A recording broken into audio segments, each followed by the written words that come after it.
In the spring of 1889, the city of Edinburgh slept beneath a shroud of fog.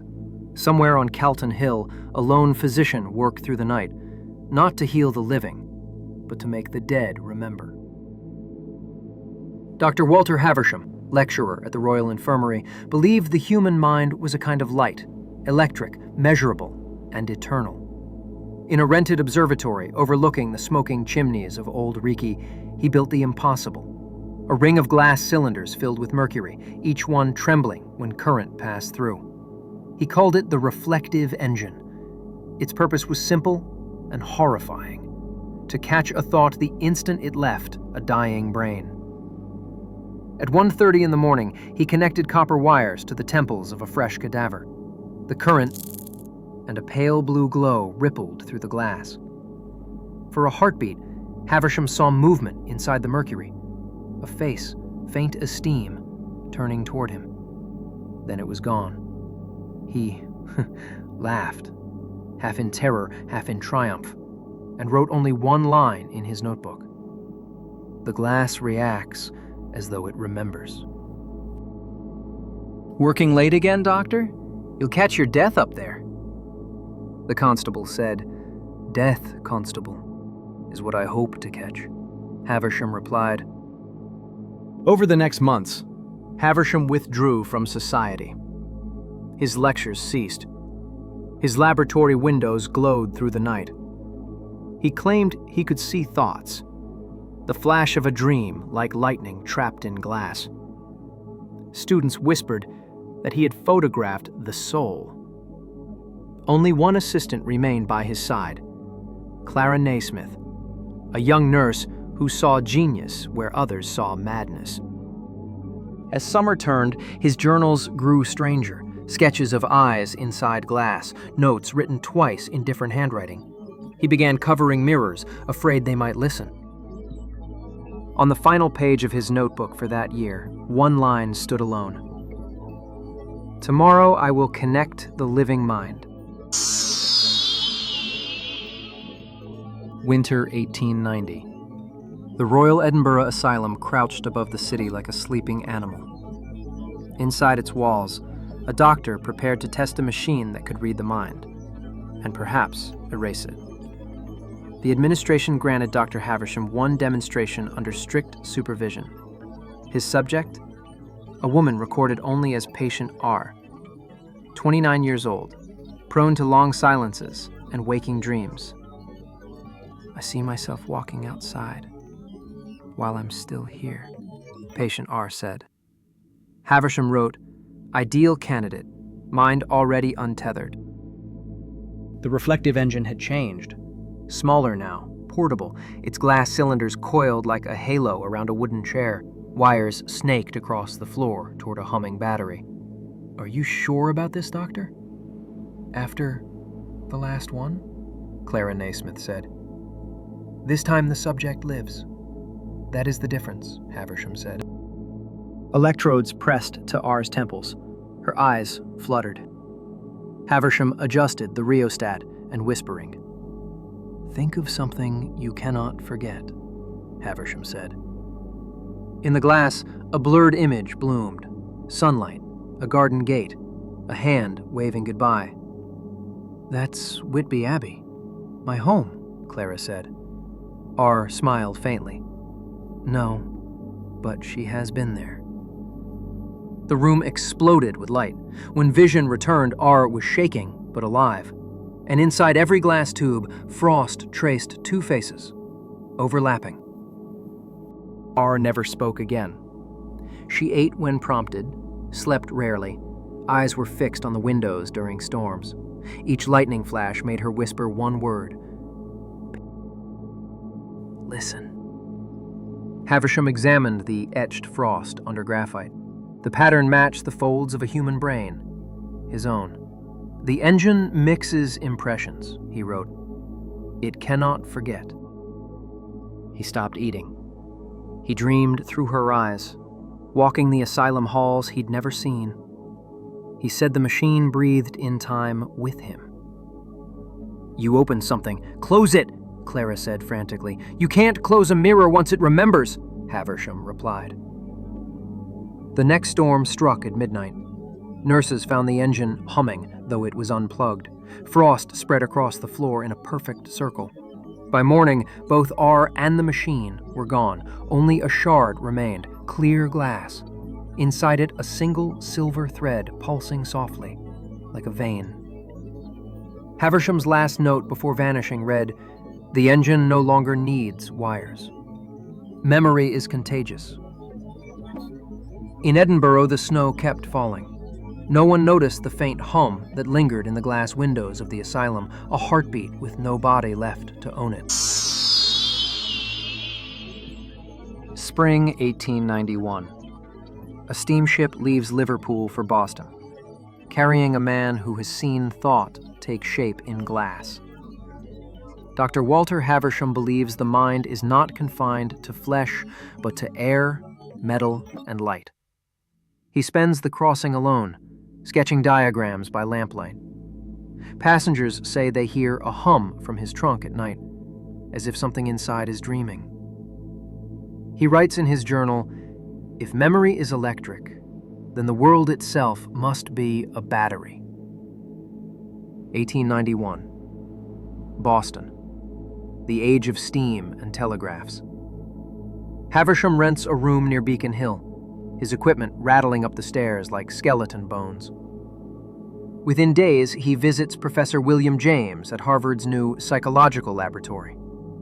"We study how the mind forms action, Doctor, not where it goes when it dies," James said with an older American accent. "Then you study the shadow and ignore the light," Haversham replied. The reflective engine is reborn, smaller, sleeker, wired to a telegraph battery.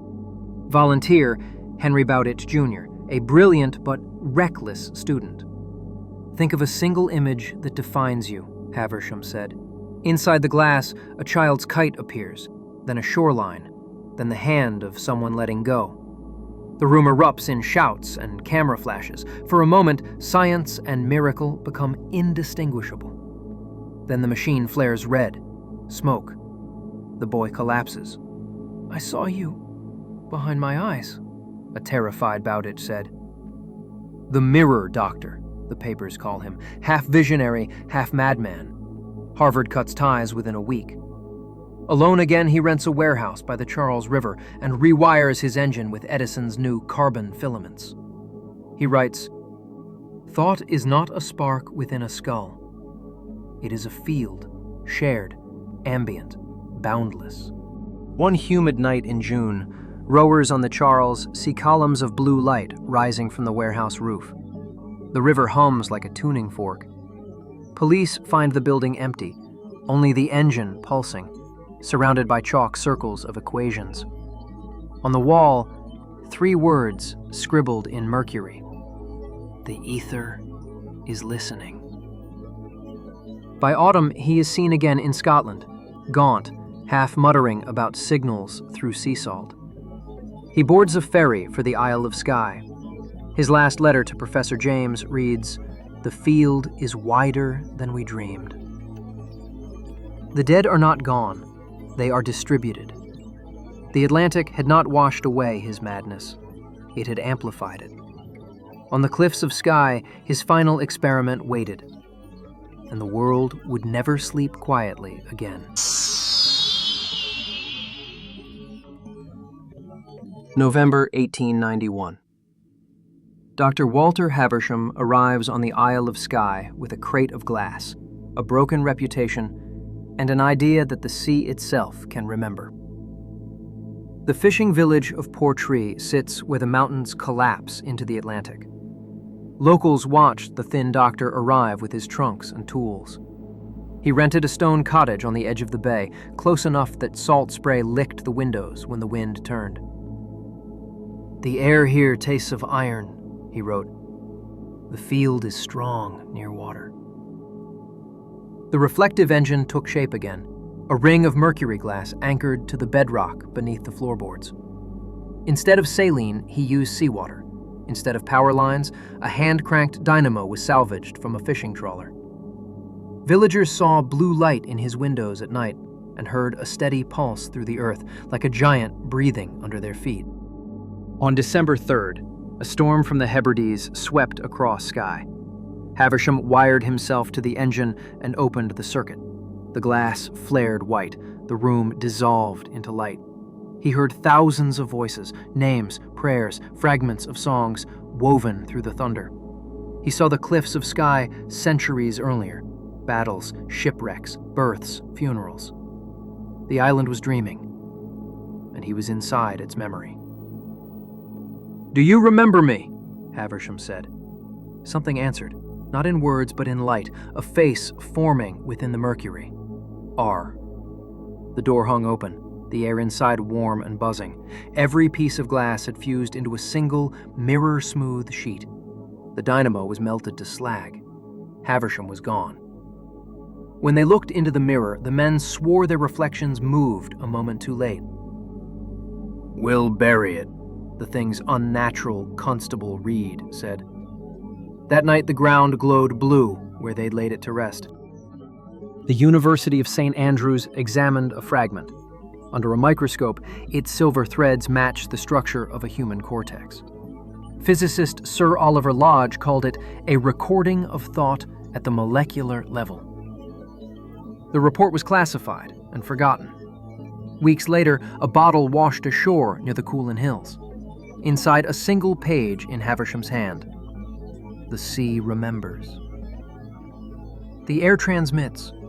I have joined the field," Haversham echoed. Nobody was ever found, but to this day fishermen say their compasses falter near Portree, and the wind sometimes whispers a name no one alive remembers. January 1892. A storm tears across the Isle of Skye. When it clears, a scientist is gone, his house melted into glass, and the locals whisper that the ground itself hums. Constable Duncan Reed arrived from Portree 2 days after the storm. The cottage roof had collapsed, walls slick with ice that didn't melt. Everything metal, hinges, nails, even a spoon, vibrated when touched. Reed found no body, only notebooks stuck together by something like burned oil, and one half-legible line. "The field is awake. Lightning hit the cottage, aye, but the bolt went up, straight into the sky." Moira McNeil, an old woman, nervous, "I saw a figure made of glass walking the shore before sunrise. No footprints." Callum Bain, a fisherman, solemnly, "We buried that mirror because the earth didn't want it. The sea took what was hers." Father Rory Finch, a priest. "The stories never matched, except for one detail, the sound. A low mechanical hum beneath the wind, heard for miles." A delegation arrived from Edinburgh and the Royal Society. Among them was physicist Sir Oliver Lodge, a pioneer of wireless telegraphy.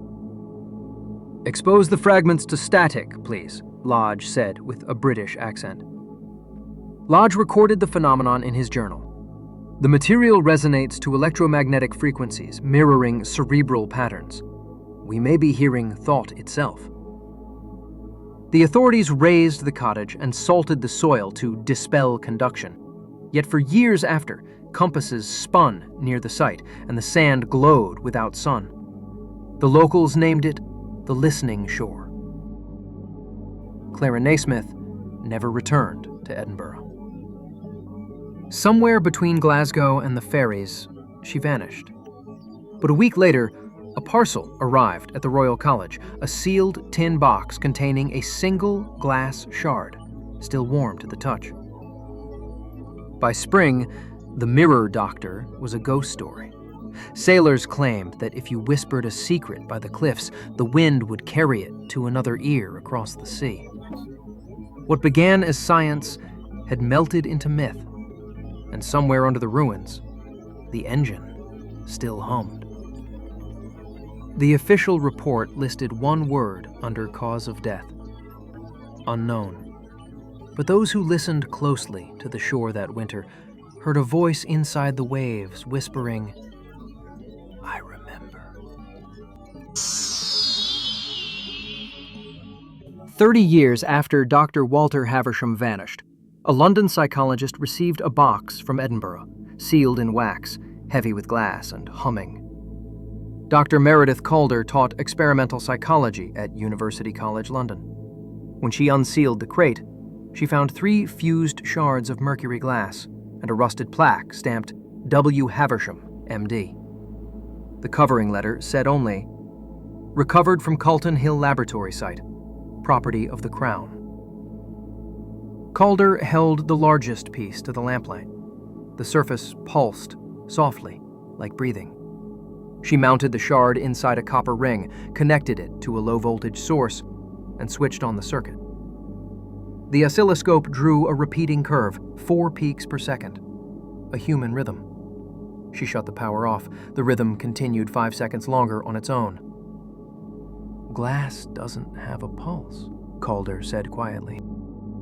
2 nights later, Calder replayed her sound recordings. Beneath the static hid a whisper, one word stretched and metallic. Voice filtered through speaker. "Listen." The same word spoken by patient R decades earlier. She ran the tape again. This time the voice sounded like her own. The tests multiplied, temperature shifts, magnetic response, exposure to moonlight. Each night she dreamed of corridors made of glass and faces turning just behind the reflection. Colleagues said she'd begun whispering to the sample as if it answered. "The field remembers," she told one assistant. By winter, she stopped attending lectures. The only light in the lab was the pulse from the shard, steady as a living heart. On March 3rd, she wired the shard directly to her scalp electrodes. The assistant who entered at dawn found the chair empty, the cables smoking, the shard cold gray and smooth. Inside, a new pattern had appeared, a single, perfect spiral, identical to a human fingerprint. Her disappearance made the papers for a day, then vanished beneath politics. The university sealed the lab and shipped the artifacts to Edinburgh. On the shipping manifest, a clerk penciled a note.